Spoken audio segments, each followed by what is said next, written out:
चलिए, कैसे हैं मेरे बाबू लोग? उम्मीद करते हैं अच्छे होंगे और अच्छे से पढ़ाई भी कर रहे होंगे। हम लोगों का 3 चैप्टर फाइनली हो गया है कि नहीं? एक है जनसंख्या और दूसरा है प्रवास, तीसरा क्या था? तीसरा तीसरा हम लोग का मानव विकास था। ठीक, 3 चैप्टर हम लोग का फाइनल हो गया है। आज हम लोग चौथे चैप्टर में आ गए हैं। चौथे चैप्टर का नाम है मानव बस्ती। चौथे चैप्टर का नाम क्या है? मानव बस्तियाँ। ठीक है, और यहाँ से हम लोग स्टार्ट करते हैं।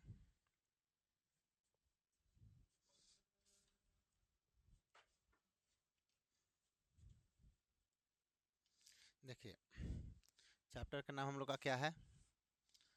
मानव बस्तियाँ।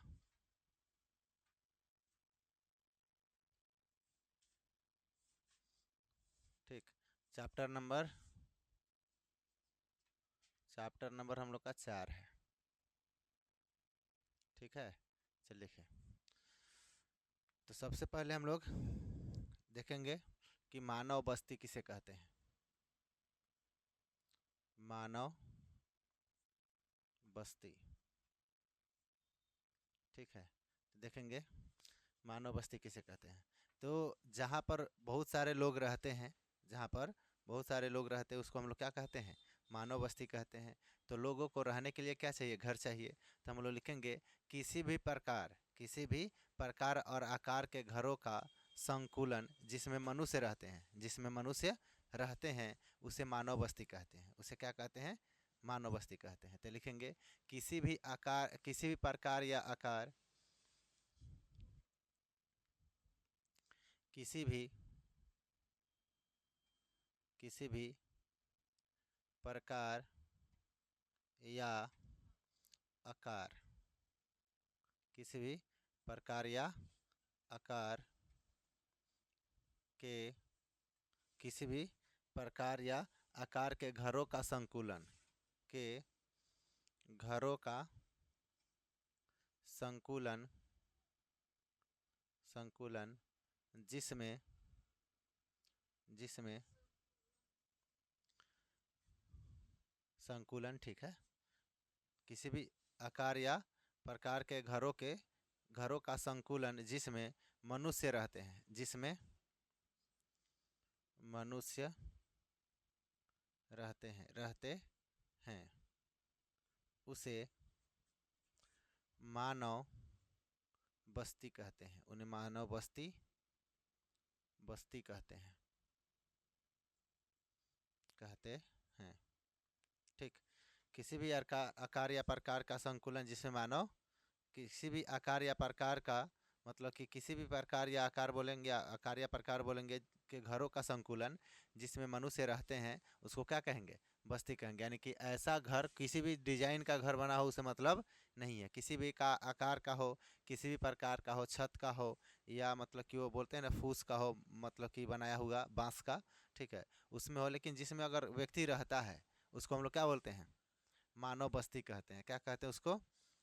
बस्तियों का आकार और प्रकार भिन्न भिन्न होती है, यानी कि बस्ती का जो आकार और प्रकार होता है वह अलग अलग होता है। ठीक है, यहाँ पर लिखेंगे बस्तियों के आकार और प्रकार आकार और प्रकार भिन्न भिन्न होती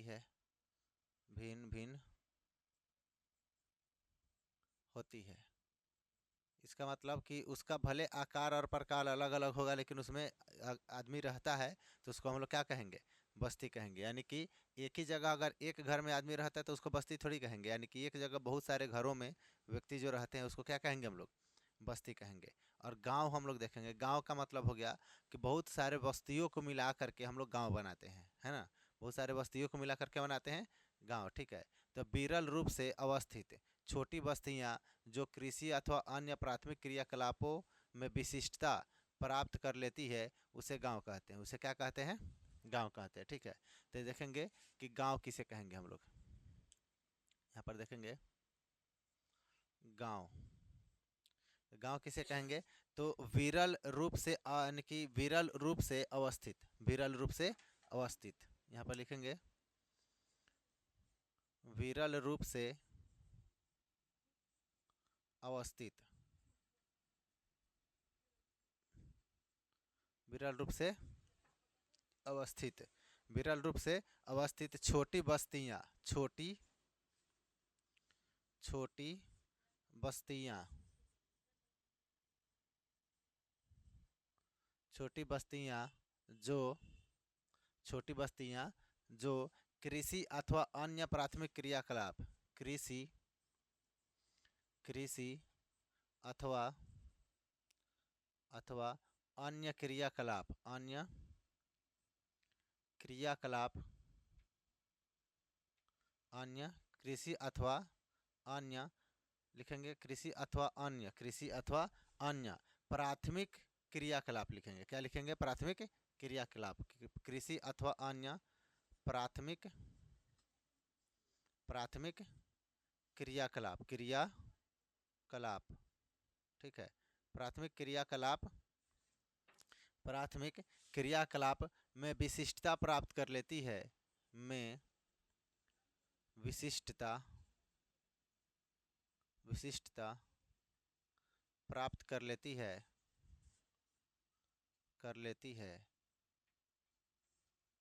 उसे उसे गांव कहते हैं। उसे क्या कहेंगे? गांव कहते हैं।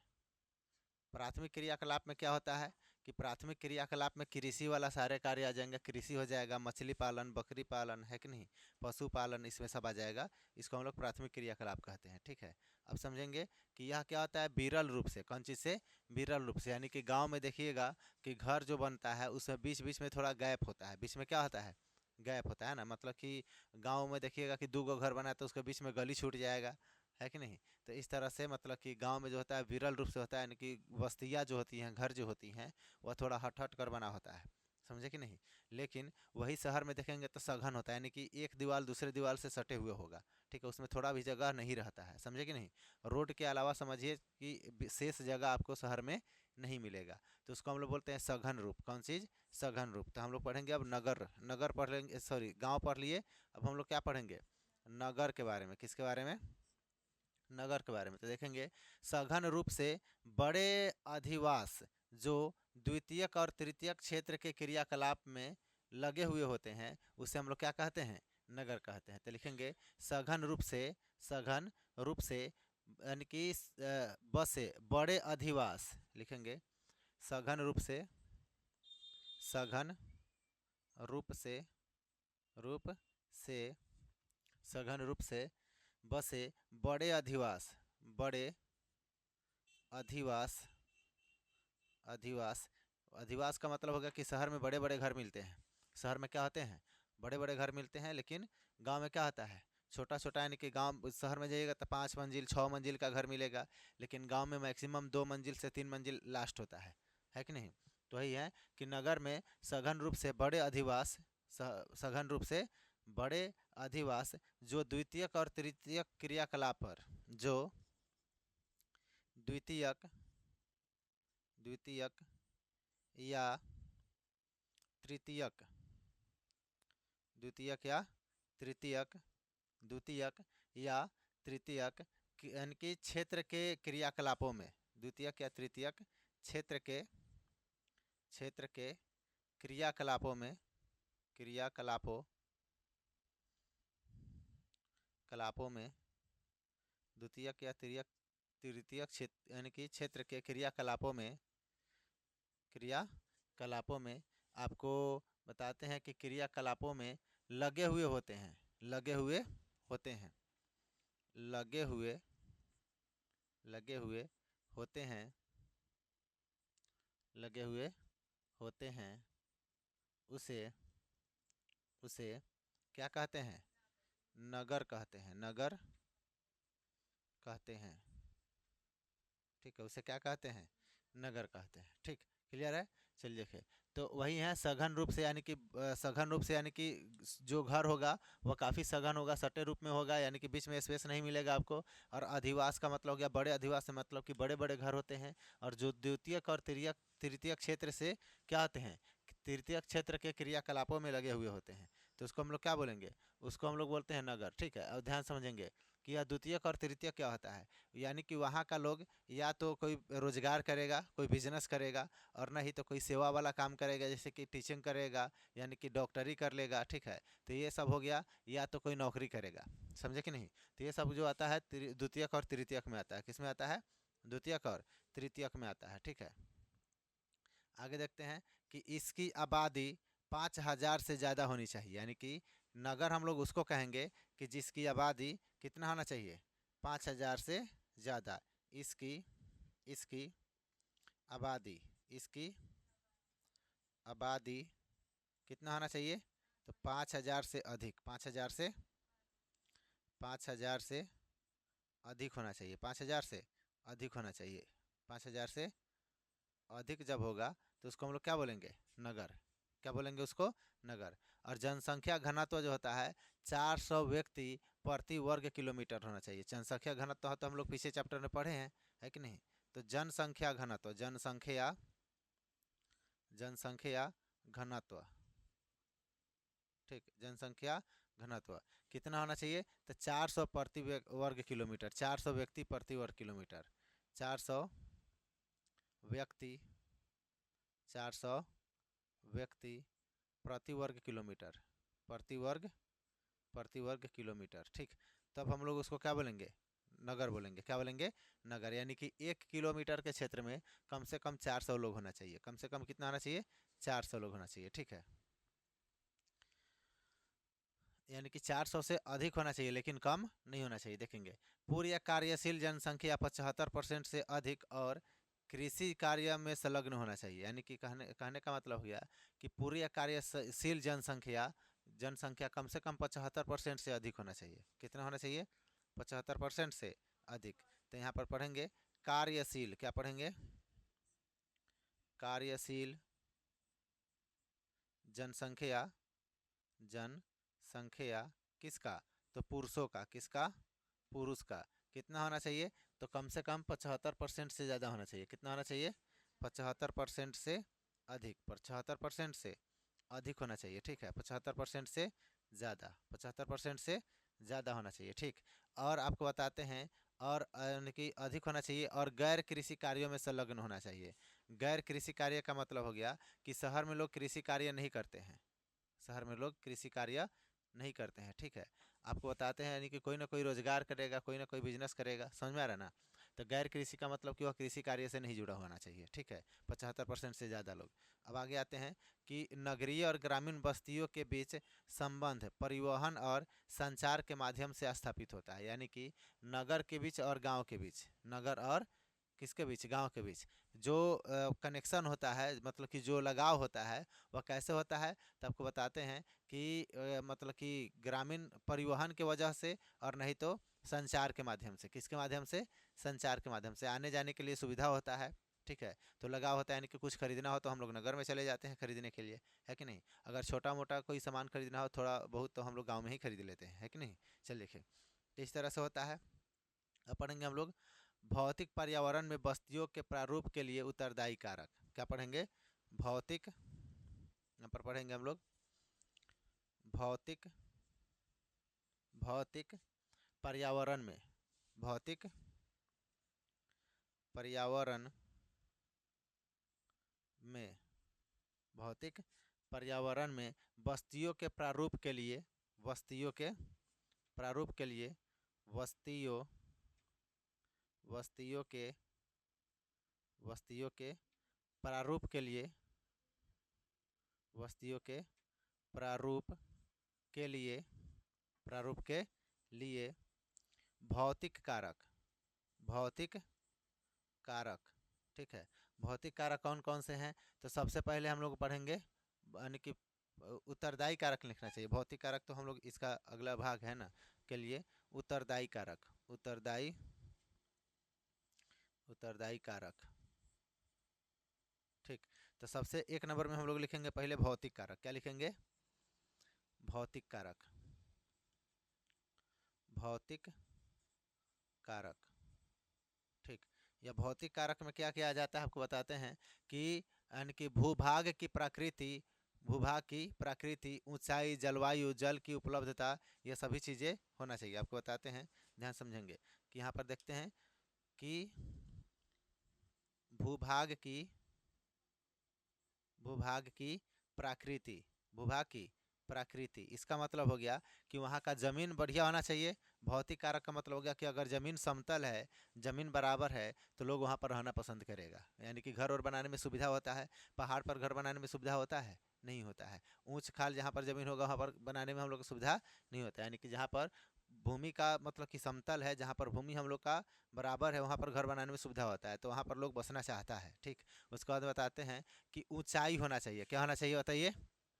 ऊंचाई। ऊंचाई का मतलब हो गया, ठीक है, ऊंचाई का मतलब होता है कि जो वह क्षेत्र है, जो वह जगह है, वह ऊंचा पर ऊंचाई होना चाहिए वहाँ पर, ताकि जैसे कि देखते हैं कि गाँव में अगर नदी के किनारे गांव बसा हुआ है, तो नदी में पानी आता है, बाढ़ आता है, तो घर में तक पानी घुस जाता है कि नहीं। तो अगर ऊंचाई पर है तो लोग वहाँ पर भी बसना पसंद करता है, तो ऊंचाई होना चाहिए। वहाँ का जलवायु ठीक होना चाहिए। क्या होना चाहिए बताइए? जलवायु ठीक होना चाहिए। ठीक है, उसके बाद में आपको बताते हैं कि जलवायु के बाद आपको बताते हैं कि वहाँ की जल की उपलब्धता होना चाहिए। कौन चीज़ होना चाहिए? जल की उपलब्धता। ठीक है, उपलब्धता यानी कि जल वहाँ पर अवेलेबल होना चाहिए, वहाँ पर पीने के लिए पानी, है ना। पानी की आवश्यकता तो हर कामों में होती है ना, तब वहाँ पर जल की उपलब्धता होना चाहिए।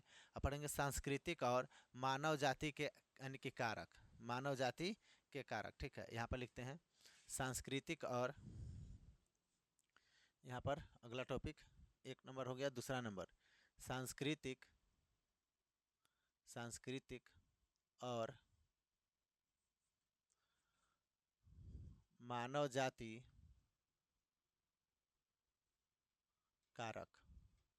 ठीक है, यहाँ पर समझेंगे तो मानव जाति कारक और सांस्कृतिक कारक क्या होता है कि सामाजिक संरचना। क्या होना चाहिए? सामाजिक, सामाजिक संरचना, संरचना। सामाजिक संरचना का मतलब हो गया कि जहाँ पर आप रहने के लिए जा रहे हैं, जहाँ पर आप रहने के लिए सोच रहे हैं, वहाँ का समाज बढ़िया होना चाहिए। वहाँ का समाज क्या होना चाहिए?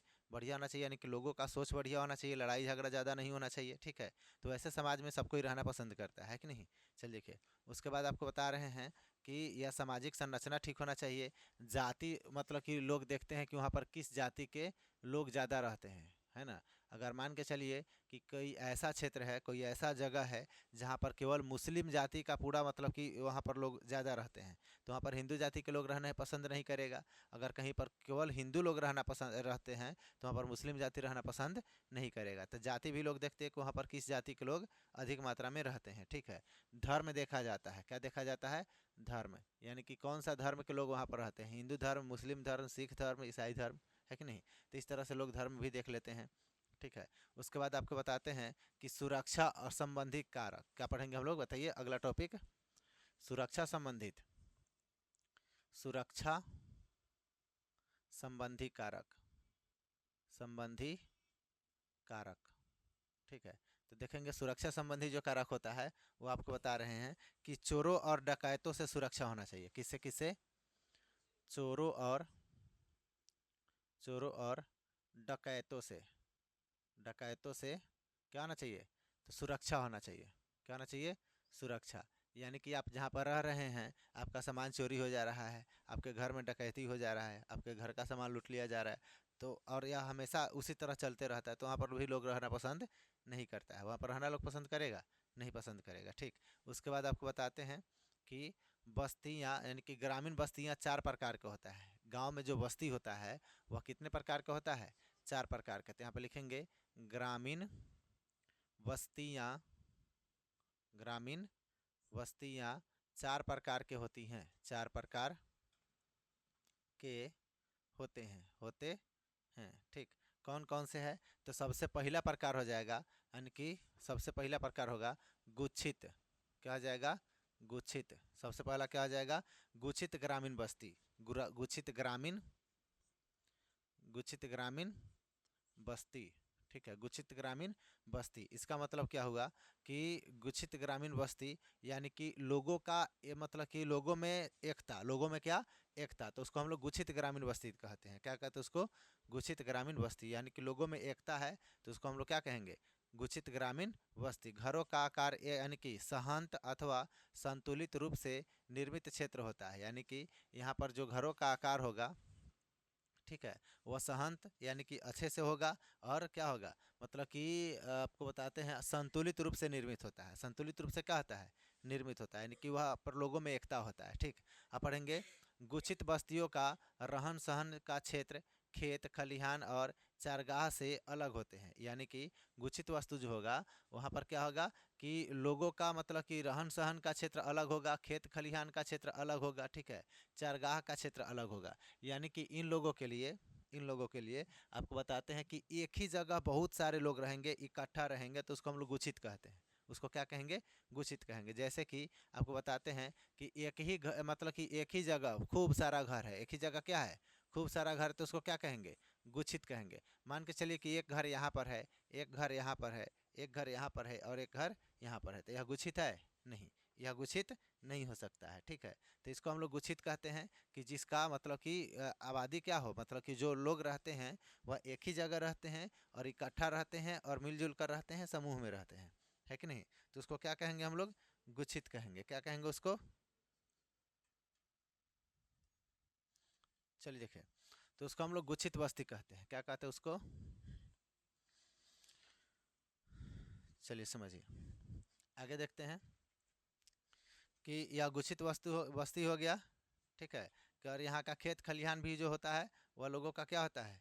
अलग अलग होता है, ठीक है, और लोग एक जगह मिलजुल करके भी रहते हैं। ठीक, अब देखेंगे गुच्छित बस्तियों का आयतकार यानी कि अरीय रैखिक और आदि ज्यामितीय आकार होती है, यानी कि गुच्छित जो वस्तु होगा वह जो होगा, मान के चलिए कि यह गांव में मतलब कि चारों साइड से बसे होंगे। गांव में क्या होंगे? चारों साइड से क्या होंगे? इसमें घर बसे होंगे, ठीक, और नहीं तो ऐसे भी हो सकता है कि किसी भी ज्यामितीय आकार का होता है। जैसे कि गांव में देखिएगा इस तरह से रोड है, ठीक है, इस तरह से क्या है? रोड है, तो इस रोड के दोनों साइड क्या है? घर है। रोड के साइड दोनों साइड क्या है?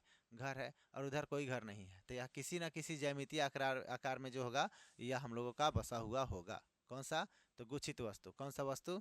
सॉरी, गुच्छित बस्ती। ठीक, और गुच्छित बस्तियों में मैदान और उत्तर पूर्व राज्यों में पाई जाती है, यानी कि जो गुच्छित बस्ती होता है, गुच्छित बस्तियों में मैदान जो आपको बताते हैं अपने भारत में, वह कहाँ पाया जाता है? तो उत्तरी पूर्वी राज्यों में पाई जाती है। कहाँ पाई जाती है? उत्तरी पूर्वी राज्यों में, ठीक है, यानी कि पूर्वी राज्य में हम लोग हैं, पूर्वी राज्य में हम लोग हैं, तो हम लोगों के यहाँ पर गुच्छित बस्ती पाया जाता है। ठीक, गुच्छित बस्तियों में लोग एक जगह सुरक्षा का यानी कि सुरक्षा कारणों से और जंगल यानी कि जल के अभाव में उपलब्धता जल संसाधन की अधिकतम उपयोग के लिए रहते हैं। यानी कि समझिए कि यानी कि गुच्छित वस्तु वहाँ पर रहेगा, गुच्छित बस्ती वहाँ पर रहते हैं जहाँ पर हर चीज़ की सुविधा हो, यानी कि वह किसी न किसी कारण से, जैसे कि वहाँ पर पानी ज़्यादा मिलेगा, ठीक है, और गाँव में देखिएगा मतलब कि अधिकांशतः गाँव या शहर आपको नदी किनारे बसा है, नदी किनारे बसा है। अधिकांशतः गांव और शहर कहाँ बसा है? नदी किनारे। जैसे हम लोगों का गांव है तो अरुणा नदी के किनारे बसा हुआ है कि नहीं? तो उसी तरह से जो घोड़ा सहन शहर है वह भी हम लोग का अरुणा नदी के किनारे बसा हुआ है। और जैसे पटना शहर है तो वह गंगा नदी के किनारे बसा हुआ है कि नहीं? तो इसी तरह बड़े बड़े जो शहर है या मतलब कि गाँव है वह अधिकांशतः आपको कहाँ देखने को मिलेगा? हाँ, तो नदी किनारे, ठीक है। अब पढ़ेंगे हम लोग अर्धगुच्छित अथवा विखंडित बस्ती। दूसरे नंबर पर हम क्या पढ़ेंगे? अर्ध, बताइए, अर्धगुच्छित, अर्धगुच्छित या विखंडित वस्तु, विखंडित, विखंडित बस्ती, ठीक है, विखंडित बस्ती। इसका मतलब हो गया, ध्यान समझेंगे कि या तो अर्धगुच्छित का मतलब हो गया कि जैसे कि हम लोग, अच्छा देखिए, गुच्छित का मतलब अंगूर, देखें अंगूर गुच्छित में होता है। कौन चीज़ में होता है? गुच्छित में। जब उसको तोड़ेंगे तो पूरा बिखर जाएगा, है ना? तो क्या हो जाएगा? अगर दो भागों में दो कोई है तो उसको तोड़ करके दो भागों में दो हिस्सा में कर देंगे तो क्या हो जाएगा? अर्धगुच्छित, आधा इधर आधा इधर, है कि नहीं? तो उस तरह से अर्धगुच्छित का मतलब हो गया कि मान के चलिए कि किसी गाँव में रोड है, किसी गाँव में क्या है? रोड है, इधर से रोड गया है, ठीक, और आधा गाँव इधर बसा है और आधा गाँव इधर बचा है, तो क्या हो जाएगा? अर्धगुच्छित। क्या हो जाएगा? या अर्धगुच्छित में आ जाएगा। ठीक है, तो या इस तरह से हम लोग का इसको अर्धगुच्छित बोलते हैं, या इसको बोलते हैं विखंडित। विखंडित का मतलब कि टूट गया है बीच से, क्या है, बीच से क्या हो गया है, टूटा हुआ, तो इसको क्या बोलेंगे, विखंडित। क्या बोलेंगे इसको, विखंडित। ठीक है, यानी कि बिखर गया हुआ। ठीक, उसके बाद आपको बताते हैं कि अर्धगुच्छित बस्तियों का निर्माण ग्रामीण समाज के एक अथवा अधिक वर्ग के यानी कि स्वेच्छा से अथवा बलपूर्वक मुख्य गुच्छ अथवा गांव से थोड़ी दूर पर रहने के कारण होता है। कहने का अर्थ हो गया कि समझिए कि यह कैसे होता है, तो समाज के अथवा अधिक वर्ग से यानी कि स्वेच्छा से अथवा बलपूर्वक। बलपूर्वक का मतलब होता है कि नहीं कि गांव में मार हो गया दो जातियों में। ठीक है, दो को जाति में क्या हो गया, मार हो गया, तो उधर का जाति अलग है, इधर का जाति अलग हो गया, या दो चार कोई जा करके गांव से अलग हट करके घर बना लिया, अब उसका जो फैमिली है वह बढ़ते बढ़ते वहाँ पर एक अलग टोला बन गया, समझे कि नहीं। तो इस तरह से यह दो भागों में बंटने का कारण होता है। अब पढ़ेंगे गुच्छित बस्ती। ये गुच्छित बस्तियाँ गुजरात के मैदान और राजस्थान के कुछ भागों में पाई जाती है। यह सबसे ज़्यादा कहाँ पाया जाता है, तो गुजरात में और राजस्थान में, कुछ भागों में, सभी जगह नहीं, कुछ भागों में। ठीक, अब पढ़ेंगे पल्ली बस्तियाँ। क्या पढ़ेंगे, पल्ली बस्तियाँ। यहाँ पर समझेंगे तीसरे नंबर पर पल्ली बस्तियाँ। ठीक है, पल्ली बस्तियाँ। अब पढ़ेंगे यह पल्ली बस्तियाँ क्या होती हैं, तो देखेंगे जब बस्ती भौतिक रूप से एक दूसरे से पृथक इकाइयों में बट जाती है किंतु उन सब का नाम एक ही रहता है, तो उसे पल्ली बस्ती कहते हैं। पल्ली बस्ती का मतलब होगा कि गांव का नाम एगो है, गांव का नाम क्या है, एगो, लेकिन वह अलग अलग है। दोनों गांव क्या है, अलग अलग है। मान के चलिए कि एक गांव यहाँ है और एक गांव यहाँ है। ठीक है, एक गांव यहाँ है और एक गांव यहाँ है, लेकिन दोनों गांव का नाम एक ही है। दोनों गांव का नाम क्या है, एक ही है, तो इसको हम लोग क्या बोलेंगे, पल्ली बस्ती। क्या बोलेंगे इसको, पल्ली बस्ती। जैसे कि हमको बताते हैं, जैसे कि एक हम लोगों के क्षेत्र में मतलब कि गांव का किसी का उदाहरण ले लेते हैं, जैसे कि पिठुआ का उदाहरण ले लीजिए। किसका, पिठुआ का। तो पिठुआ कहने के लिए गांव एक ही है, पिठुआ गांव क्या है, एक ही है, लेकिन वह 3 भागों में बटा हुआ है। कितने भागों में बटा हुआ है, 3 भागों में। एक बोलते हैं हम लोग क्या, इसको टोला बांट दिया गया है ना, बीच वाले को बोला जाता है बिचला टोला समझे कि नहीं। तो इसी तरह से होता है कि गांव का नाम एक ही है, लेकिन वह 2-3 भागों में बटा हुआ होता है। ठीक है, लेकिन हम लोग का गांव का नाम क्या होता है, एक ही होता है, तो उसको क्या बोलेंगे, पल्ली बस्ती। क्या बोलेंगे, पल्ली बस्ती, यानी कि टोला बढ़ जाता है। टोला क्या होता है, बढ़ जाता है। जैसे कि आपको बताते हैं कि किसी गांव में जाइएगा तो कहेगा कि गांव का नाम एक ही बताएगा, लेकिन टोला अलग बताएगा, कि चले जाइए मतलब कि साव टोला में। कहाँ चले जाइए, साव टोला में चले जाइए, और ही टोला में। ठीक है, तो इस तरह से टोला बटा हुआ होता है। टोला क्या होता है, बटा हुआ, लेकिन गाँव क्या होता है, एक ही होता है। ठीक, पल्ली बस्तियों को देश के विभिन्न भागों में स्थानीय स्तर पर यानी कि पन्ना, यानी कि इसको अलग अलग नामों से जाना जाता है। देश के अलग अलग भागों में इसको अलग अलग नामों से जाना जाता है, यानी कि इसका और नाम जिसको हम लोग बोलते हैं पन्ना। क्या बोलते हैं, पन्ना के नाम से जाना जाता है किसको, पल्ली बस्ती को। इसको बोलते हैं पाड़ा। क्या बोलते हैं, पाड़ा। ठीक है, पाड़ा नाम से भी इसको जाना जाता है। ठीक, उसके बाद में बताते हैं पाली। कौन सा, पाड़ा नहीं होना चाहिए, यानी कि क्या होना चाहिए, पाड़ा, पाड़ा ही होना चाहिए क्या। अच्छा देखिए, दूसरा हो जाएगा हम लोग का, इसको बताते हैं पाली। कौन सा बोलेंगे, पाली नाम से भी जाना जाता है इसको। क्या नाम से, पाली। ठीक है, पाली नगला। क्या बोलेंगे, पानी, पाली नगला के नाम से इसको जाना जाता है। और आपको नाम बता दें इसका, तो ढानी नाम से जाना जाता है। कौन चीज़ से, ढानी नाम से भी इसको जाना जाता है। किस नाम से, ढानी नाम से। इत्यादि नामों से इसको और भी जाना जाता है। ठीक है, अलग अलग क्षेत्रों में।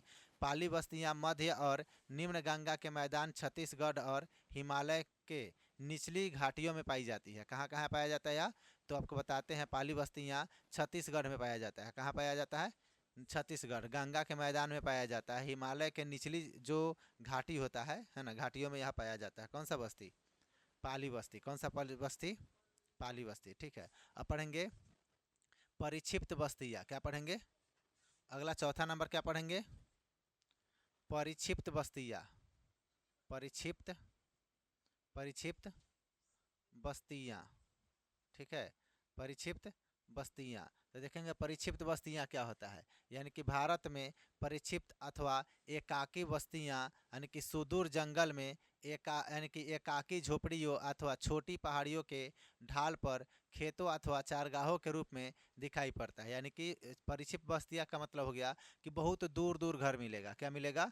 बहुत दूर दूर। जैसे कि कहीं जंगल में गए तो कहीं जंगल में, बीच जंगल में एक घर बना हुआ मिल गया, ठीक है। कहीं रास्ते में जा रहे हैं पहाड़ी रास्ते में, तो कहीं पहाड़ के ऊपर, है ना, एक घर बना हुआ मिल गया। तो इसको क्या बोलेंगे? परिक्षिप्त बस्तियाँ। क्या बोलेंगे इसको? भारत में परिक्षिप्त बस्तियाँ, एकाकी बस्तियाँ उत्तराखंड, हिमाचल प्रदेश, केरल के अनेक भागों में पाया जाता है। यह बस्ती कहाँ पाया जाता है? तो उत्तराखंड में पाया जाएगा, हिमाचल में पाया जाएगा, केरल के अनेक भागों में पाया जाता है। और इसको हम लोग एकाकी बस्ती के भी नाम से जानते हैं। इसको क्या बोलते हैं बताइए? इसको हम लोग एकाकी बस्ती। एकाकी बस्ती का मतलब हो गया कि कहीं कहीं घर मिलेगा एक एक, है ना, एकाकी बस्ती। एकाकी बस्तियाँ के नाम से भी इसको जानते हैं, ठीक। कोई दिक्कत यहाँ पर नहीं। हेलो, क्या हुआ?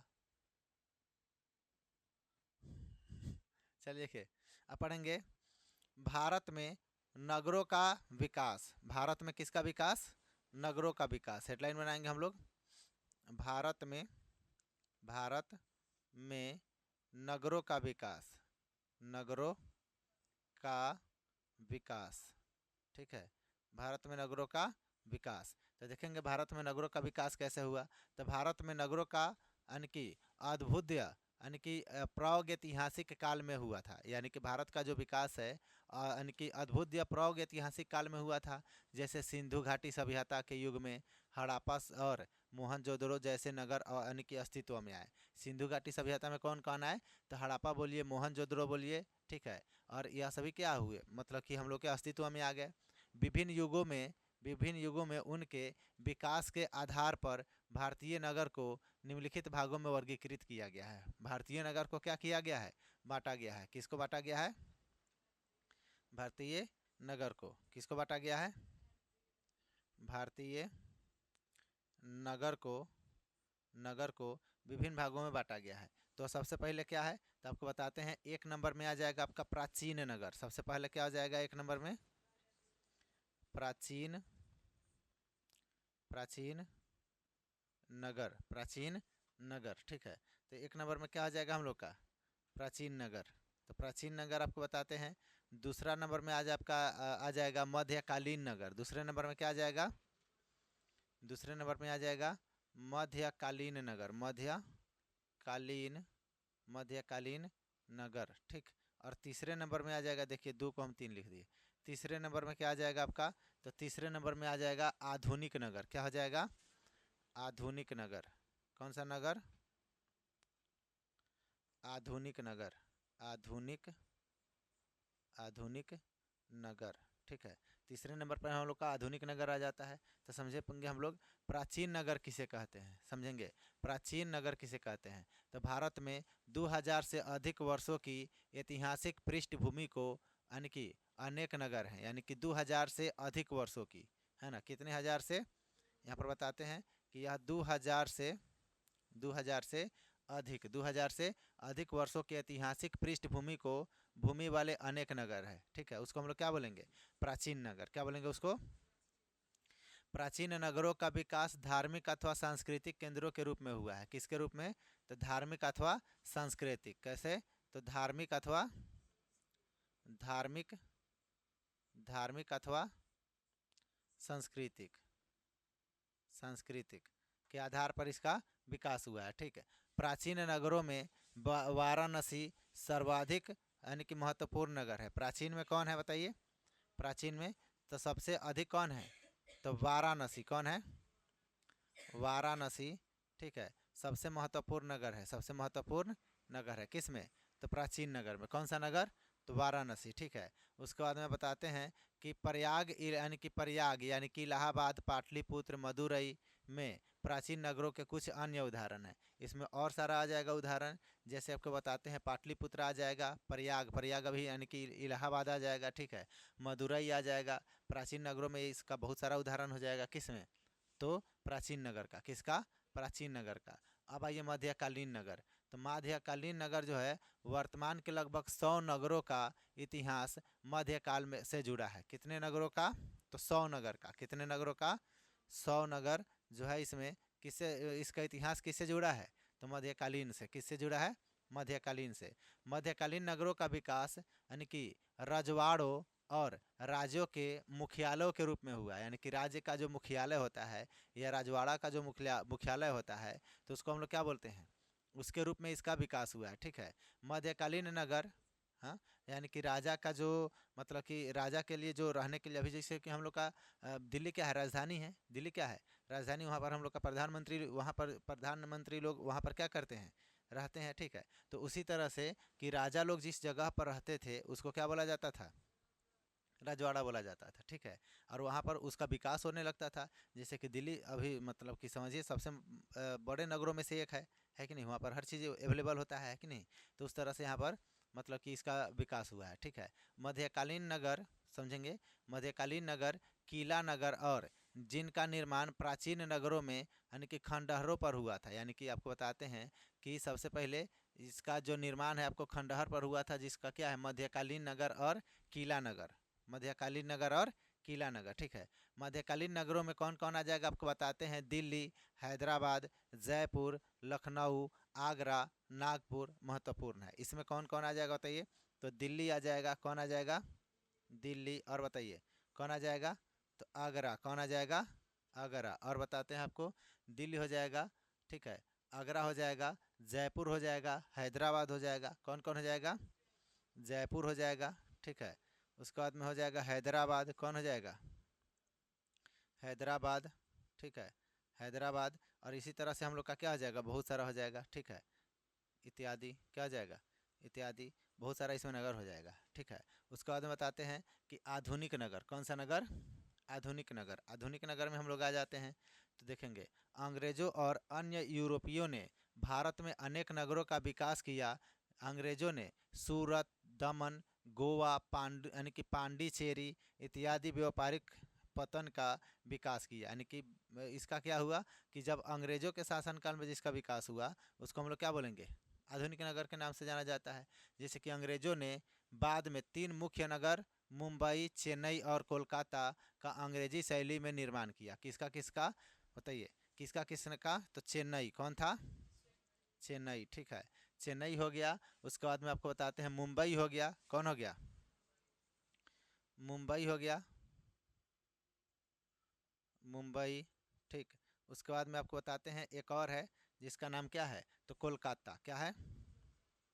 कोलकाता। या कोलकाता जो है, इन तीनों नगरों का इन तीनों नगरों का उन्होंने क्या किया?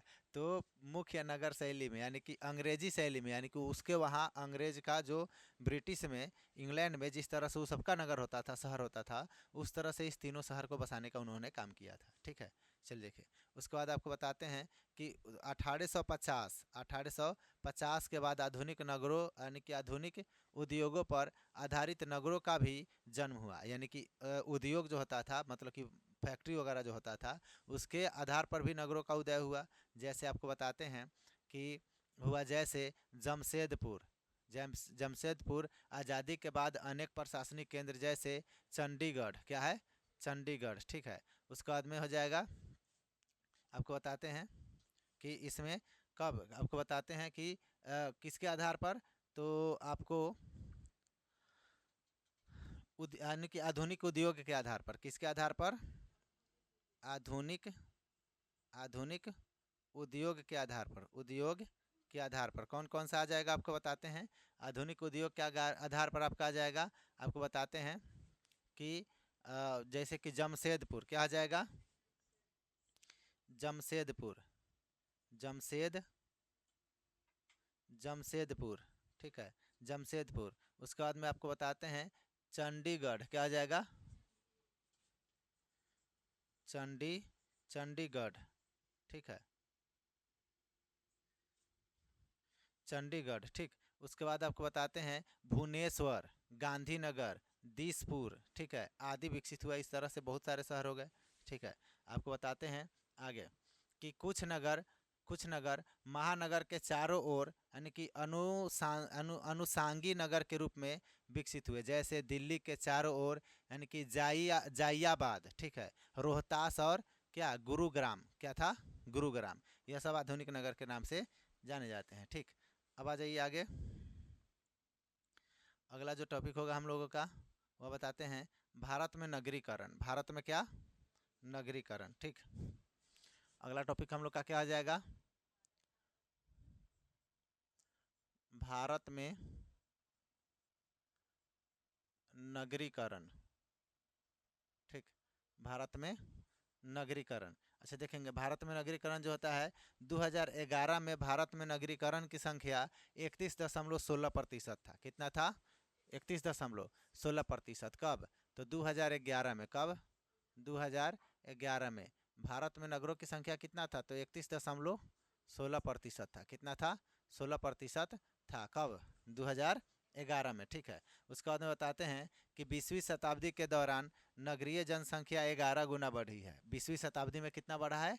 11 गुना। ठीक, यहाँ पर बताते हैं कि 20वीं शताब्दी में, 20वीं शताब्दी में कितना बढ़ा है? तो 11 गुना, 11 गुना बढ़ा है। कितना बढ़ा है? 11 गुना बढ़ा है। क्या बढ़ा है? तो नगरों की संख्या। क्या बढ़ा है? नगरों की संख्या। ठीक है, अब पढ़ेंगे नगरीय जनसंख्या वृद्धि के कारण। ठीक है, नगरीय जनसंख्या वृद्धि के क्या क्या कारण है? ठीक है, तो अगला हेडलाइन हम लोग डालेंगे क्या? नगरीय जनसंख्या, नगरीय जनसंख्या वृद्धि के कारण, वृद्धि के कारण, यानी कि नगर की जो जनसंख्या है उसका वृद्धि का क्या कारण है? तो देखिए, नगरीय केंद्रों का विवर्धन। क्या है? नगरीय केंद्रों का क्या? विवर्धन। तो सबसे पहला कारण, सबसे पहला कारण कि नगरीय केंद्रों का, नगरीय केंद्रों का विवर्धन, केंद्रों का विवर्धन। क्या हो जाएगा? केंद्रों का विवर्धन। तो यह विवर्धन क्या होता है नहीं समझ में आया होगा, तो विवर्धन को हम लोग शॉर्टकट में बोलते हैं फैलाव। क्या बोलते हैं? फैलाव। ठीक है, तो समझ में आ गया अब क्या बोलते हैं इसको? फैलाव बोलते हैं। ठीक, उसके बाद में आपको बताते हैं नगरों का, यानी कि आविर्भाव। क्या पढ़ेंगे? नगरों का, नए नगरों का आविर्भाव। दूसरे नंबर पर क्या हो जाएगा? नए नगरों का, नगरों का आविर्भाव, आविर्भाव। ठीक है, क्या पढ़ेंगे? नए नगरों का आविर्भाव। तो आविर्भाव का मतलब हो गया कि इसका मतलब क्या होता है? तो इसका मतलब होता है स्थापना। क्या होता है? स्थापना। नए नए नगरों का स्थापना जो होने लगा। ठीक है, स्थापना। ठीक है, तो हम लोग का क्या होगा? जनसंख्या तो बढ़ेगा ही, जनसंख्या क्या हो जाएगा?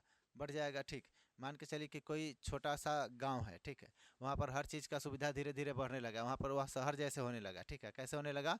शहर जैसे। तो लोग वहाँ पर ज़्यादा रहना पसंद करेगा, है कि नहीं? उसके बाद बताते हैं कि आपको कि यह नगर हो गया, यानी कि नगर या प्रथम वर्ग का नगर, नगर या प्रथम वर्ग का नगर। ठीक है, तो अगला टॉपिक हम लोग का क्या होगा? नगर या प्रथम वर्ग का नगर, वर्ग का नगर। ठीक है, नगर या प्रथम वर्ग का नगर। ठीक है, तो देखेंगे 1 लाख से अधिक नगरीय जनसंख्या वाले नगर को प्रथम वर्ग का नगर कहा जाता है। प्रथम वर्ग का नगर, प्रथम वर्ग का नगर कैसे कहेंगे? तो जिसकी जनसंख्या कितना होगा? जनसंख्या कितना होना चाहिए इसका? तो बताते हैं आपको कि इसका जनसंख्या आपको बताते हैं कि 1 लाख से अधिक होना चाहिए। कितना होना चाहिए? 1 लाख से ज़्यादा। 1 लाख से ज़्यादा जिसका होगा उसको क्या बोलेंगे? तो उसको हम लोग बोलेंगे नगर या प्रथम वर्ग का नगर, प्रथम वर्ग का नगर। अब देखिए महानगर किसे बोलेंगे? ठीक है, महानगर। ठीक है, तो हम लोग सुनते हैं ना कि नगर, महानगर। ठीक है, तो यहाँ पर समझेंगे तो क्या आ जाएगा? महानगर। तो महानगर किसे कहते हैं? तो ध्यान समझेंगे कि इसकी जो जनसंख्या है 10 लाख से लेकर 50 लाख की जनसंख्या वाला नगर को हम लोग क्या बोलेंगे? महानगर। 10 लाख से लेकर 50 लाख, 10 लाख से 50 लाख, जिसकी जनसंख्या 10 लाख से 50 लाख होगी उसको क्या बोलेंगे? ठीक है, तो उसको हम लोग महानगर बोलेंगे। क्या बोलेंगे? महानगर। क्या हो गया? तो जनसंख्या होना चाहिए। क्या होना चाहिए? जनसंख्या। तो उसको क्या बोलेंगे? महानगर। क्या बोलेंगे उसको? महानगर। अब पढ़ेंगे मेगा नगर क्या होता है। क्या पढ़ना बताइए? मेगा नगर, ठीक है, या मेगा नगर इससे भी खतरनाक होता है। तो मेगा नगर जो है 50 लाख से अगर अधिक जनसंख्या वहाँ पर रहता है तो उसको क्या बोलेंगे, मेगा नगर। 50 लाख से अधिक जनसंख्या, अधिक जनसंख्या, ठीक है, तो उसको क्या बोलेंगे, मेगा नगर। क्या बोलेंगे उसको, मेगा नगर, ठीक है। बहुसंख्यक महानगर और मेगा नगर यानी कि नगरीय संकुलन है, क्या है यह, नगरीय संख्या संकुलन, यानी कि ज़्यादा संख्या में, ज़्यादा संख्या में जब लोग होंगे तो उसको क्या बोलेंगे, महानगर और मेगा नगर बोलेंगे, है कि नहीं। तो वह उसको क्या बोलेंगे, नगरीय संकुलन बोलते हैं, उसको क्या बोलते हैं, नगरीय संकुलन। पूछेगा ऑब्जेक्टिव में बहुसंख्यक महानगर और मेगा नगर मतलब कि कैसा संकुलन है, तो बोलेंगे नगरीय संकुलन। कैसा संकुलन है, नगरीय संकुलन है, ठीक है। उसके बाद आपको बताते हैं कि एक नगरीय संकुलन में निम्नलिखित 3 संयोजक में यानी कि 3 संयोजकों में से किसी एक समावेश होता है। किसी एक क्या होता है, समावेश होता है। आपको जैसे बताते हैं, एक नगर व उसका संलग्न नगरीय बहिर यानी कि फैलाव, उसका जो क्या होता है, फैलाव। उसका बाद में बहिर से सहित अथवा रहित 2 अथवा अधिक यानी कि संपर्शी नगर, यानी कि एक अथवा एक से अधिक संलग्न नगरों के बहिर से मुक्त एक यानी कि संपर्शी यानी कि प्रसार नगर का निर्माण, यानी कि नगर का जो निर्माण है उसका फैलाव अगर अधिक है, ठीक है, और अगर बड़ा क्षेत्र में है तो लोग वहाँ पर अधिक मिलेंगे, है कि नहीं। और उसका अगर जनसंख्या घनत्व भी ज़्यादा होना चाहिए तभी तो लोग रहेंगे, नहीं तो ज़्यादा दूर में शहर फैला हुआ है और जनसंख्या घनत्व है ही नहीं, तो वहाँ पर लोग अधिक नहीं मिलेंगे, है कि नहीं। चलिए देखिए, उसके बाद आपको बताते हैं कि भारत की 60% नगरीय जनसंख्या प्रथम वर्ग के नगरों में रहती है। यानी कि भारत का जो है 60%, कितना परसेंट, 60%, यानी कि हम लोग पढ़ रहे हैं भारत का, किसका, भारत का कितना परसेंट, तो 60% लोग जो होते हैं, 60% लोग कहाँ रहते हैं, तो प्रथम वर्ग के नगर में। किस में रहते हैं, प्रथम, प्रथम वर्ग के नगर में, प्रथम वर्ग के नगर में, वर्ग के नगर में, ठीक है। कौन रहते हैं, कितने लोग, तो 60%, कितने परसेंट, 60%। पढ़ेंगे, इन 468 नगरों में से 53 नगर यानी कि नगरीय संकुलन महानगर है। नगरीय संकुलन क्या है, महानगर, यानी कि आपको बताते हैं कि कितने, 468 नगरों में, 468 नगरों में, 468 नगरों में, 468 नगरों में आपको बताते हैं, नगरों में से 53 नगर, नगरों में से कितना नगर 53 जो नगर है, 53 को जो नगर है नगरीय संकुलन महानगर है। नगरीय संकुलन क्या है, नगर, यानी कि नगरीय, नगरीय संकुलन, संकुलन क्या है, तो महानगर है, क्या है, महानगर है, क्या बताइए, तो महानगर है, ठीक। उसके बाद आपको बताते हैं कि इनमें से 6 मेगा नगर है। इनमें से कै गो मेगा नगर है, 6 गो। इसमें से बताते हैं कि मेगा नगर कै गो है, मेगा नगर कै गो है, तो 6 गो है, कै गो है, 6 गो मेगा नगर है, ठीक है। उसके बाद में प्रत्येक की संख्या 50 लाख से अधिक है, जिसमें से प्रत्येक की संख्या कितना है, यानी कि 6 यानी कि मेगा नगर में जो जनसंख्या है 50 लाख से ज़्यादा है। 50 लाख से क्या है, 50 लाख से ज़्यादा है, 50 लाख से क्या है, ज़्यादा है, ठीक है। आपको बताते हैं कि इसके बाद कि 21% जो लोग हैं, 21% से अधिक लोग नगरीय जनसंख्या इन 6 महानगर यानी कि 6 मेगा नगरों में रहती है। यानी कि 21%, यानी कि जनसंख्या का कितना, यहाँ पर बता देते हैं, 21%, कितना परसेंट, 21% कहाँ रहते हैं, तो मेगा नगरों में। कहाँ, मेगा नगरों में रहते हैं। कितने, किस नगरों में, मेगा नगरों में रहते हैं, ठीक। उसके बाद आपको बताते हैं इनमें से 1 करोड़ 84 लाख लोगों के साथ यानी कि बिरहन, बिरहन मुंबई से बड़ा नगरीय संकुलन है। इन इसके बाद क्रमशः दिल्ली, कोलकाता, चेन्नई यानी कि बेंगलुरु और हैदराबाद के अन्य 5 नगरों में है, ठीक है।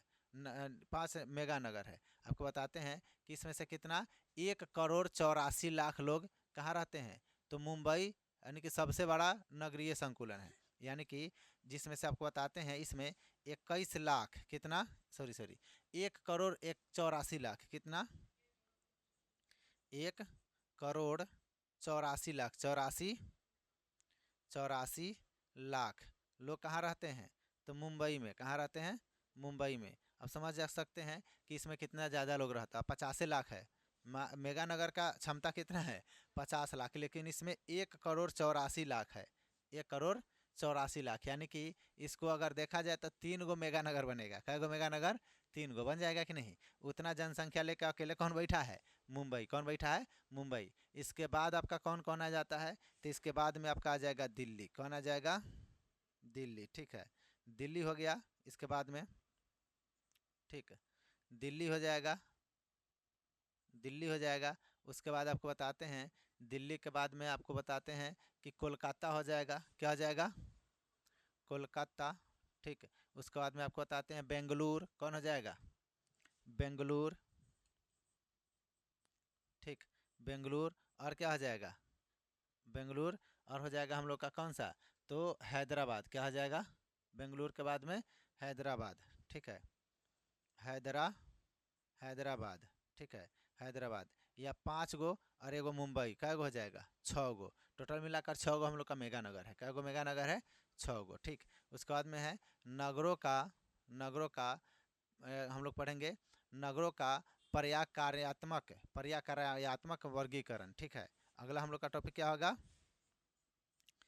नगरों का, नगरों का, नगरों का प्रकार्यात्मक, प्रकार्यात्मक, कार्यात्मक, प्रकार्यात्मक, कार्यात्मक, प्रकार्यात्मक, प्रकार्यात्मक वर्गीकरण, वर्गीकरण। ठीक है, इस यह टॉपिक हम लोग अभी पढ़ते हैं। पहले आप लोग इसको क्या कर लीजिए, नोट कर लीजिए, फिर हम लोग चलते हैं अगले टॉपिक में। ठीक, कोई दिक्कत, कैमरामैन फोकस कीजिए।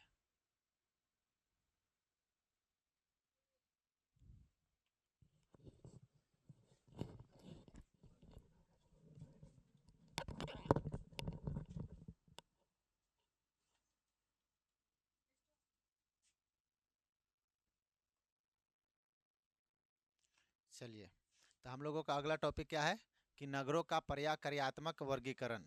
ठीक है, क्या पढ़ना बताइए, नगरों का, नगरों का प्रकार्यात्मक,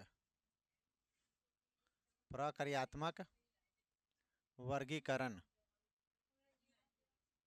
ठीक, प्रकार्यात्मक वर्गीकरण से हम लोगों को पढ़ना है। हेलो, क्या पढ़ना है हम लोग को बताइए, प्रकार्यात्मक वर्गीकरण से ध्यान देंगे। तो दिया गया है कुछ शहरों और नगरों को, यानी कि कुछ निश्चित कार्यों में विशिष्टता प्राप्त होती है और उन्हें कुछ विशिष्ट कार्यों, क्रियाओं, उत्पादनों अथवा सेवाओं के लिए जाना जाता है। प्रमुख अथवा विशेष कार्यों के आधार पर भारतीय नगरों को मोटे तौर पर निम्नलिखित प्रकार में वर्गीकृत किया गया है। यानी कि कुछ ऐसे शहर होते हैं, कुछ ऐसे शहर होते हैं जो किसी न किसी चीज़ के लिए मशहूर होते हैं, है ना। वहाँ पर सबसे अधिक मात्रा में मिलता है, तो उसको हम लोग बोलते हैं क्या, उसी नगर को बोलते हैं प्रकार्यात्मक वर्गीकरण। उसी के आधार पर जब इसको बांटा जाएगा तो क्या बोलेंगे, इसको प्रकार्यात्मक वर्गीकरण। ठीक है, तो सबसे पहले हम लोग बोलेंगे 1 नंबर में इसका देखते हैं प्रशासनिक नगर। क्या आ जाएगा बताइए, 1 नंबर में प्रशासनिक, प्रशासनिक नगर। ठीक है, तो देखेंगे प्रशासनिक नगर क्या होता है। तो देखिए, प्रत्येक देश और यानी कि प्रदेश की राजधानी, प्रत्येक देश और प्रदेश की राजधानी, प्रदेश के प्रशासनिक मुख्यालय इत्यादि प्रशासनिक नगर कहलाते हैं। जैसे दिल्ली, लखनऊ, श्रीनगर, चंडीगढ़, पटना, यानी कि गुवाहाटी आदि है। ठीक है, तो आपको बताते हैं प्रशासनिक नगर किसे कहते हैं। तो आपको बताते हैं कि उस जो राजधानी होगा, किसी न किसी प्रदेश की क्या होगा, राजधानी। क्या होगा, राजधानी। तो सीधी सी बात है कि राजधानी को ही हम लोग, राजधानी को ही हम लोग क्या बोलेंगे, राजधानी को हम लोग क्या बोलेंगे बताइए, तो प्रशासनिक नगर। क्या बोलेंगे, प्रशासनिक नगर। इसमें कौन कौन आ जाएगा तो बताइए, भारत की राजधानी कहाँ है, तो दिल्ली। क्या आ जाएगा, दिल्ली। ठीक है, दिल्ली हो गया। ठीक है, उसके बाद आपको बताते हैं कि दिल्ली के बाद में आपको बता देंगे, और ही बता दे, चल लिखिए, लखनऊ, श्रीनगर। ठीक है, क्या आ जाएगा, लखनऊ, लखनऊ, ठीक है। श्रीनगर, श्रीनगर, ठीक है, श्रीनगर। चंडीगढ़, क्या आ जाएगा? चंडीगढ़, ठीक है, चंडीगढ़। उसके बाद और बता देते हैं इसमें नाम आपको, चंडीगढ़। पटना, क्या आ जाएगा? बिहार की राजधानी कहाँ है? पटना, ठीक है। उसी तरह से हो जाएगा गुवाहाटी, गुवाहाटी, ठीक है। क्या आ जाएगा बताइए?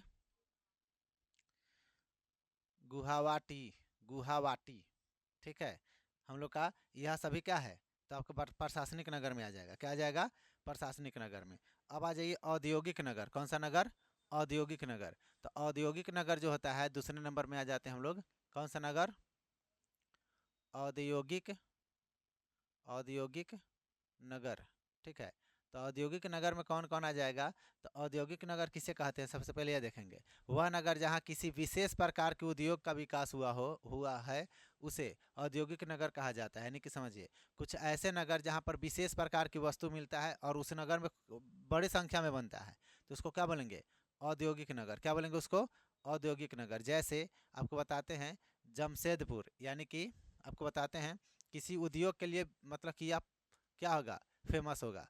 किसी किसी उद्योग के लिए, उद्योग, उद्योग के लिए प्रसिद्ध, क्या जाएगा? प्रसिद्ध जो नगर होगा उसको हम लोग क्या बोलेंगे? औद्योगिक नगर। कौन सा नगर? औद्योगिक नगर। इसमें जैसे में आ जाएगा, आपको बताते हैं जमशेदपुर। क्या आ जाएगा? जमशेदपुर, ठीक, जमशेदपुर हो जाएगा। उसके बाद और ही नाम बता देते हैं आपको, भिलाई। क्या आ जाएगा? भिलाई, ठीक है, भिलाई। एक और नगर का नाम है, ठीक है, एक और नगर का नाम है, हंसना नहीं है, ठीक है। एक और नगर का नाम है जिसका नाम है राउरकेला, ठीक है। यह जगह का नाम है, ठीक है। क्या है? जगह, नगर का नाम है जो क्या है? औद्योगिक नगर है। कौन सा नगर है? औद्योगिक नगर, ठीक है। एक और है, हाँ, औद्योगिक मतलब कि जहाँ पर फैक्ट्री वगैरह होता है, जहाँ पर कोई ना कोई कंपनी होता है जो किसी न किसी वस्तु का निर्माण करता है। समझ में आ गया? चलिए देखिए, एक और हो जाएगा दुर्गापुर। क्या आ जाएगा? दुर्गापुर, ठीक। क्या आ जाएगा बताइए? दुर्गापुर, ठीक। क्या आ जाएगा? दुर्गापुर, ठीक। उसके बाद और बता देते हैं मुंबई। क्या आ जाएगा?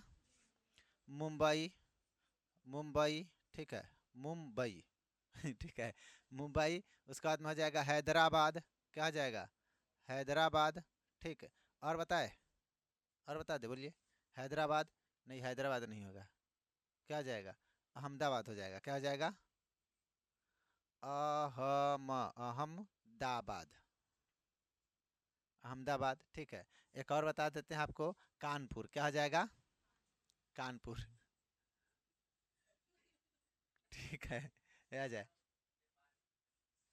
ठीक है। यह कानपुर है। चलिए देखिए, हम लोग पढ़ते हैं परिवहन नगर। कौन सा नगर बताइए? तीसरा नंबर में सुनिए, क्या पढ़ेंगे? परिवहन नगर। अच्छा, समझेंगे? ये आ जाए, परिवहन नगर। तो आप समझेंगे परिवहन नगर किसे कहते हैं, ध्यान से सुनेंगे। जो नगर, हेलो, जो नगर मुख्य रूप से आयात निर्यात के गतिविधियों से संलग्न के कारण यानी कि पतन नगर के रूप में यानी कि विकसित होते हैं, उन्हें परिवहन नगर कहा जाता है। जैसे मुंबई, कोलकाता, चेन्नई, ठीक है, कोची, और मुगल सराय, यानी कि कटनी आदि, ठीक है। ध्यान समझिएगा। हेलो, हे, समझिए, मतलब कि ऐसा नगर जहाँ पर मतलब कि व्यापार के लिए वहाँ पर जाना जाता है। जैसे कि दूसरे देशों से वह नगर से व्यापार होता है, उस नगर से क्या होता है? व्यापार। तो उसको क्या बोलेंगे? परिवहन नगर। क्या बोलेंगे? परिवहन नगर। यानी कि समझिए, तो यह व्यापार से संबंधित होगा। कौन चीज़ से? किस देश से? तो दूसरे देश से। किस देश से? तो दूसरे देश से, देश से क्या होगा इसका? व्यापार, व्यापार से संबंधित होगा यह, ठीक। जैसे आपको बताते हैं मुंबई। क्या हो जाएगा? मुंबई, ठीक है, मुंबई हो गया। और आपको बता देते हैं कि मुंबई, कोलकाता, चेन्नई, कोलकाता हो जाएगा, चेन्नई हो जाएगा, है ना। कोलकाता, कोलकाता, ठीक है, चेन्नई, चेन्नई, ठीक है। उसके बाद आपको बता देते हैं कोची, ठीक है, कोची। उसके बाद में आपको बताते हैं चेन्नई, कोची। उसके बाद में मुगल सराय, ठीक है, कोची, मुगल सराय, मुगल सराय, ठीक है। उसके बाद आपको बता देते हैं मुगल सराय, और आपको बताते हैं कि क्या हो जाएगा, तो एक हो जाएगा कटनी, क्या हो जाएगा, कटनी, ठीक है। गांव में एक गाली में भी आता है, देखिए कटनी, यह हो जाएगा आदि, ठीक है। इसमें क्या हो जाएगा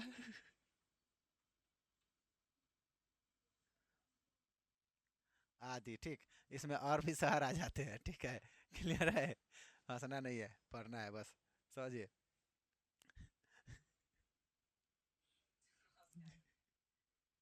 अब पढ़ेंगे हम लोग, आ जाए वाणिज्यिक शहर, कौन सा शहर। अगला हम लोग का क्या हो जाएगा बताइए, चौथे नंबर में बताइए, वाणिज्यिक शहर, वाणिज्यिक, वाणिज्यिक, वाणिज्यिक नगर की शहर, नगर, वाणिज्यिक नगर, ठीक है।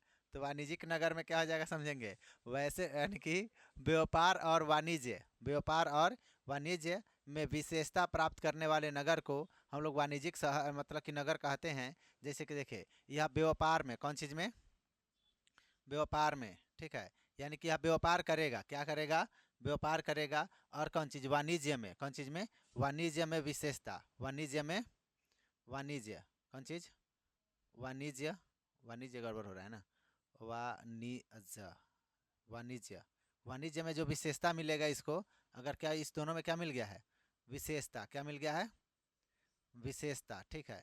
तो इसको हम लोग क्या बोलेंगे, हम लोग वाणिज्य नगर बोलेंगे। जैसे कि आपको बताते हैं इसमें कौन कौन आ जाएगा, आपको आपको आ जाएगा कोलकाता, मुंबई, दिल्ली, क्या हो जाएगा, कोलकाता, कोलकाता, ठीक है, मुंबई, मुंबई, दिल्ली, ठीक है, दिल्ली, ठीक।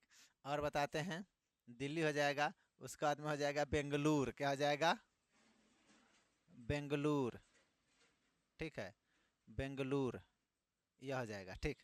समझ गए। चलिए देखिए अब पढ़ेंगे खनन नगर, कौन सा नगर, बहुत मारेंगे तुमको। चलिए देखिए कौन सा नगर, खनन नगर, ठीक है, खनन नगर। तो खनन नगर क्या होता है देखिए वैसे नगर सुनिए, वैसे नगर जहाँ,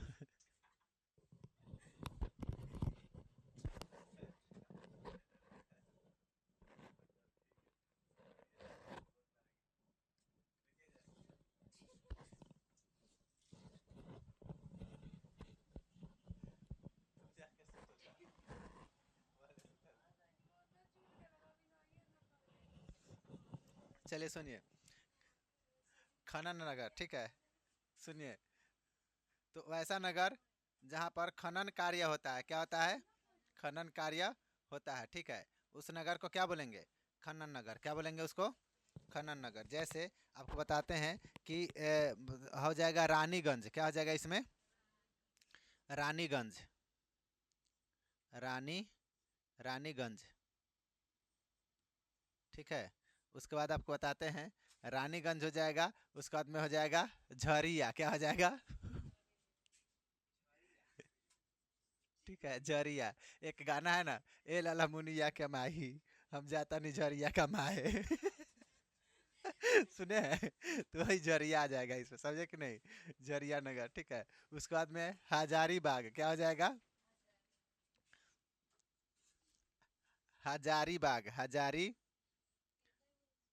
हजारी बाग, ठीक।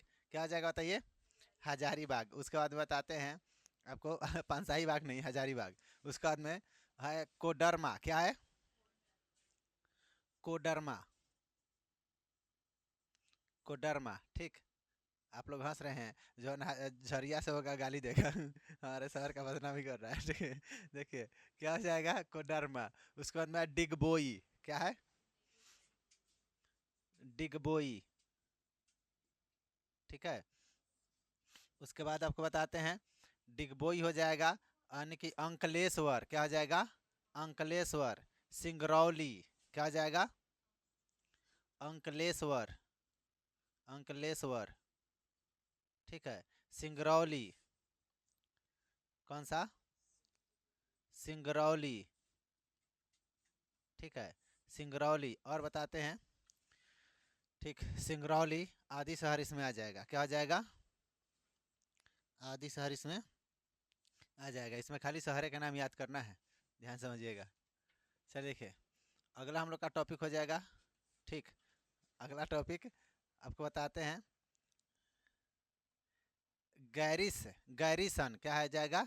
गैरीसन या छावनी नगर, गैरीसन या छावनी नगर समझेंगे यहाँ पर। गैरीसन, गैरीसन या छावनी नगर, छावनी नगर, ठीक है। गैरीसन या छावनी नगर, देखिए तो नहीं, छावनी नगर है। कौन सा नगर हो जाएगा? छावनी नगर। चलिए देखिए, समझेंगे। तो वैसे नगर जहाँ सैनिक छावनी पाए जाते हैं, यानी कि सैनिक छावनी का मतलब हो गया जहाँ पर सैनिक लोग रहते हैं अधिकांशतः, उसको हम लोग छावनी नगर कहते हैं। जहाँ सैनिकों का आवास, प्रशिक्षण, खेल कूद के स्थल की अवस्था होती है, उसे सैनिक नगर या छावनी नगर कहते हैं। जैसे यानी कि ऐसा नगर जहाँ पर सैनिकों के रहने के लिए जगह हो, सैनिकों के रहने के लिए जगह हो, उसके खेल कूदने के लिए जगह हो, उसके ट्रेनिंग के लिए जगह हो, ठीक है। तो उसको हम लोग क्या बोलेंगे? छावनी नगर। क्या बोलेंगे? छावनी नगर। इसमें कौन कौन आ जाएगा? तो इसमें यह किस में हो जाएगा? तो सैनिकों के लिए। किसके लिए? सैनिक के लिए, ठीक है। उसके बाद में इसमें कौन कौन शहर आ जाएगा? तो उस शहर का नाम हम बताते हैं अम्बाला। क्या हो जाएगा? अम्बाला, ठीक। अम्बाला, ठीक है। उसके बाद आपको बताते हैं अम्बाला। उसके बाद में पठान, यानी कि पठानकोट। क्या हो जाएगा? पठानकोट। क्या हो जाएगा? पठानकोट, ठीक। पठानकोट इसी में आ जाएगा। उसके बाद आपको बताते हैं कि उधमपुर, ठीक है। क्या आ जाएगा? उधमपुर, उधमपुर, उधमपुर, ठीक है। उसके बाद आपको बताते हैं उधमपुर के बाद में जलंधर। क्या आ जाएगा? जलंधर, ठीक। उसके बाद आपको बताते हैं जलंधर के बाद आ जाइए महू। क्या हो जाएगा? महू, ठीक है। महू के बाद आपको बता देते हैं क्या हो जाएगा? बबीना। क्या हो जाएगा? बबीना। ये सब शहर जो है सैनिक छावनी के लिए मतलब कि जाने जाते हैं, ठीक। उसके बाद में आपको बताते हैं धार्मिक और सांस्कृतिक नगर। कौन सा नगर? धार्मिक और सांस्कृतिक नगर। यहाँ पर देखेंगे धार्मिक और सांस्कृतिक नगर, सांस्कृतिक नगर, ठीक है। धार्मिक और सांस्कृतिक नगर किसे कहेंगे? देखेंगे जो नगर अपनी सभ्यता, संस्कृति, धर्म आधारित के लिए प्रसिद्ध है, उसे धार्मिक व सांस्कृतिक नगर कहते हैं। यानी कि जहाँ पर धार्मिक स्थल ज़्यादा है। क्या है?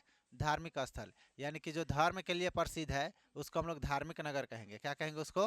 धार्मिक नगर। जैसे आपको बोलते हैं वाराणसी। क्या हो जाएगा? जैसे में हो जाएगा हम लोग का वाराणसी, वाराणसी जो कहाँ पड़ता है? वाराणसी मथुरा, वाराणसी मथुरा, ठीक है। उसके बाद में आपको बताते हैं कि वाराणसी मथुरा, मथुरा लोग जाते हैं घूमने के लिए, जाते हैं कि नहीं वाराणसी मथुरा में, ठीक। उसके बाद बताते हैं कि एक और है पूरी। क्या है? पूरी, पूरी नहीं पूरी, ठीक है। उसके बाद में मदुरै। क्या हो जाएगा? मदुरै, ठीक है। क्या हो जाएगा बताइए? मदुरै। उसके बाद में आप कहते हैं बताते हैं कुरुक्षेत्र। कौन? कुरुक्षेत्र, जहाँ पर क्या हुआ था? क्या हुआ था बताइए? जहाँ पर महाभारत हुआ था। क्या हुआ था? महाभारत हुआ था, कुरुक्षेत्र, ठीक। उसके बाद आपको बताते हैं कि कुरुक्षेत्र के बाद में हरिद्वार। क्या हो जाएगा? हरिद्वार, ठीक। हरिद्वार। उसके बाद आपका बता देते हैं हरिद्वार के बाद में हो जाएगा उज्जैन। कौन हो जाएगा? उज्जैन, उज्जैन, ठीक है। उसके बाद में हो जाएगा अयोध्या। क्या हो जाएगा? अयोध्या। अयोध्या जाते हैं लोग घूमने, अब तो और ज़्यादा पर्यटक स्थल हो गया अयोध्या धार्मिक क्षेत्र में, क्योंकि भगवान श्री राम का मंदिर बन गया है कि नहीं, राम मंदिर, ठीक है। अब पढ़ेंगे हम लोग पर्यटन नगर। कौन सा नगर?